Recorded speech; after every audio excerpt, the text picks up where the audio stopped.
Hi guys and welcome back to my channel. So today we will be talking about some January releases that I have read and I'm excited to share with you guys because I love them all. Let's go.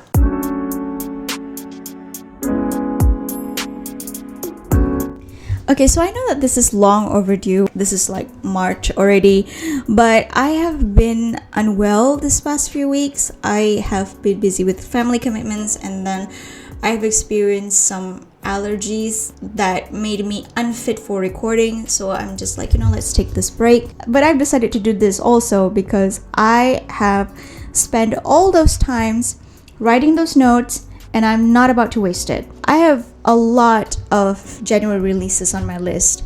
However, I have shortlisted down to only 3 because I don't have time. And all 3 have been great. If anything, the more I read them, the better that they get. Let's get down to the first book. The Villa by Rachel Hawkins. I have actually previously read Rachel Hawkins' The Wife Upstairs, which was a modern take on Rebecca and, if I'm not mistaken, what was the novel? Jane Eyre. Even the characters are also named after the characters in Jane Eyre. And last year, she also came up with Reckless Girls. But I haven't finished Reckless Girls. Not because I did not like it, but because something came up and I just forgot about the book. And I have every intention to finish reading it. So The Villa is a sort of a dual timeline story. In the first timeline, we have Emily, Chess, and Matt. And then the second timeline in the 70s, which was Mari, Pierce, Lara, Noel, and Johnny. And it has this feel of a novel within a novel, like Nocturnal Animals, which I will do a review later on. It's also a story of 2 girls who went on a writing retreat. We have Emily, who is experiencing writer's block, and that she wants to write something new. And Chess, her kind of a self-help guru friend who is very popular, very influencer kind of thing. Emily is also dealing with her divorce with her husband Matt. So when she's in the villa, she discovers the story that happens in the 70s. Like there's a crime happening there, and that she thinks like it's great for her book. So she gets to uncover more and more on the characters that I mentioned before, Marie, Pierce, Lara, Noel, and Johnny, and about their conflict, their convoluted and turbulent relationship. It's a very nice story. I highly recommend it because of the mystery on how the 2 timelines work. They work in sync in a very, very well-paced way. I love how in the 70s relationship, in the 70s timeline, like there's an signs of abusive relationship between Mari and Mari and Pierce. I forgot his name. And I love how the characters in the 70s perfectly parallels with the character in the present day. The mystery is very compelling because you already know who died in the 70s timeline and you're like just trying to uncover who is the real culprit along with Emily. And then you have Chess, who is like, is she a bad person?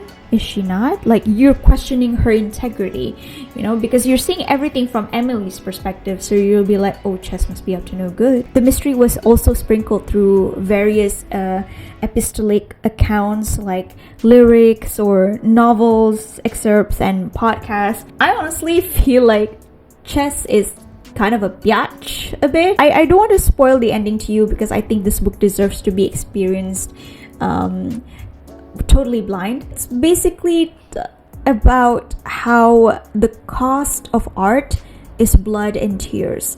Like in the 70s timeline, the characters went through a lot of shit, and in the present day timeline, Emily is going through this emotional growth. It's not really a spoiler for the 70s timeline, but in the beginning you find out that the villa that they were staying in is actually a murder scene of Pierce.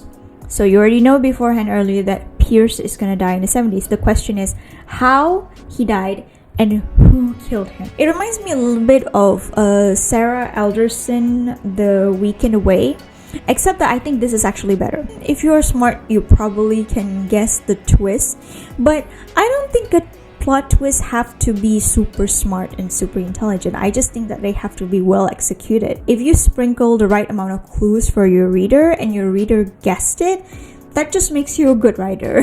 The first book, highly recommended. Go read it. The second January release that I read is Amanda Pellegrino, The Social Climber. So apparently this is her second book. I read this book right after I read The Villa, and this book is better than The Villa. But still, read The Villa also. The Villa is amazing. This is also a parallel storytelling, but I love the writing so much. It's so gripping. Like, it really grabbed me by the throat. Like, I really cannot stop reading this. This is a story of Elizabeth Bennet. She came from a very devout Christian family, and then we see her in the present day where she's about to marry this really handsome rich guy, and you get to see that she's planning something, but what and why, you're gonna have to go through the journey with her. We go back and forth in the past from her time at the Evangelical University and her present where she's about to marry her fiance Graham Walker, which is like supposedly a real life Mr. Darcy. There are some parts that makes me feel like, is this Parasite? Because it feels a little bit like Parasite, because, you know, she comes from a lower class background, and she's trying to hide it. She's trying to pretend to be upper class. The way that she approached Graham was that, you know, she befriends with the right person and strategically manipulate them into like introducing her to the other right person. So yeah, she does this throughout her life, and she's ended up, well, getting a rich fiance, which is like, and her fiance is not only rich but old money rich. And if you know what it means, then you know how rich they are. I really, really love the writing in this one. It feels so, the voice, everything, I love the cynical voice. It feels so real. It feels so alive. It's richly detailed. There's this theme about tradition. Like, she is being trapped and constrained with all these stipulations that are enforced onto her. When she was a kid, it was by her strict Christian family, and then when she was at a uni, it's by the strict rules of the university, and then when she's with Graham, it's with Graham's rules. Like, Graham didn't like this, Graham didn't like that. Graham is such a, you know, it is how she is, you know, for the sake of her own survival, she is forced to internalize the identity of others, and she has mastered the art of manipulation, which is really just a treat to read. I mean, since like we see it from her perspective, it almost feels like a guide for the socially handicapped, because, you know, she's like, oh, you need to do this, you need to like make sure that your shoulders or your back is straight, you need to look in the mirror, how to look in the mirror, just in case if you need it. I find it interesting that Graham's character has this savior complex. He thinks that he is saving Elizabeth because she's so tiny, she's so innocent, but she's just letting him think that way. I love this reverse psychology things that she does to Graham. This book was definitely a ride, even though I was able to guess the plot twist, like, I think about page 150 something. This novel also feels like it tries to tackle a lot of issues. It talks about womanhood, about the male ego and the facade, and also like with massive wealth comes with massive secrets. Even though I don't think like the issue are that prominent, but yeah, it's there, I think, and that you're still enjoying it regardless, even if you're not into it, because it's not the center of it. The center of it is the mystery, and you will definitely enjoy it. I absolutely love the writing, and I cannot wait to read her other books. So the third and final January release that I've read is The Bandit Queen by Parini Shroff, which is my absolute favorite. If you're on a time crunch and you don't know which one to read in between these three, I would highly recommend this one, especially if you're into stories about Asian women, because this is amazing. This is really, really amazing, by the way. This is like Indian Desperate Housewives meets Indian Big Little Lies. So this is a story about Geeta, whose husband went missing, and she somehow got roped into murdering her friend's husband. And friend is not even the right term for this woman because she was basically manipulated into it.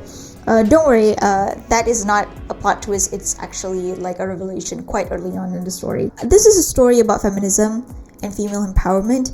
By the way, Marvel, if you still don't know how to do female empowerment, then you should read Parini Shroff's Bandit Queen because it's amazing. It's not set in Indian cities, it's set in a village, a very small village at that. We have a lot of characters in the story, even though we follow one perspective specifically. But from her perspective, we follow a lot of different female characters, and it is an exploration of the different facets of womanhood. Geeta is a really, really good character, specifically because she is very, very flawed. Like, there are some times where she's infuriating, but I understand. But still, she's a well-written character. I love her. I find her annoying sometimes, but I love her. This book is funny. This book is very, very humorous, and it handles dark comedy very well. But the writing is still very beautiful. There's a lot of good quotes in the story, but I forgot. I'm sorry, but like, you should read this book. For this writing alone is absolutely beautiful. The characters other than Geeta are all very multifaceted. They're all very beautiful, well written, and very, very interesting to read. It explores themes like female friendships and frenemy, the caste systems. I think this is like especially real if you're Indian who lives in India, because it shows the double oppression that women experience in the country. But at the same time, I love how this also shows that even if you're lower caste, if you're smart about it, you can still thrive. Because there's one character, I believe it was Kushi. She is born in the lower caste, very low caste, so low that she cannot wear shoes, and like people don't want her to be in their midst, and she has to do a job which is like, if I'm not mistaken, taking care of corpses. However, despite her caste, she earning a lot of money. She's considered a successful career woman because she navigates the world, the culture, very well. It sucks that she cannot even like hold her head up high because of the caste she was born in. But the fact that she was able to navigate her life so well, give education to her children, that was pretty cool. Another thing that I love is how the story talks about how these women experience oppression for men, but also makes an effort to say not all men are like this. I don't remember his name, but there was this guy character that was absolutely good to Geeta and possibly loves her too. There are good men out there. Unfortunately, there are a lot of bad men too, but stop generalizing the male population though. I mean, they had it rough too. Oh yeah, Karim. That's his name, Karim. Karim is just a very good guy. I mean, I love him. And there's also a lot of cultural references here. If you are familiar with like Indian entertainment industry, you'll probably laugh out loud. I have a point in my life where I watch Indian soap operas, so I'm very, very familiar with some of the references that they make, and I actually had a really good time. So I think if you're Indian, or if you like are familiar with Indian entertainment industry, with Bollywood, I think you would have a great time as well. The dialogues are very punchy, very well written, and I just love how a lot of things, like it's in English, but it carries the feel, the vibe of like the Indian language as well. I guess the moral of the story for the Bandit Queens is don't underestimate housewives.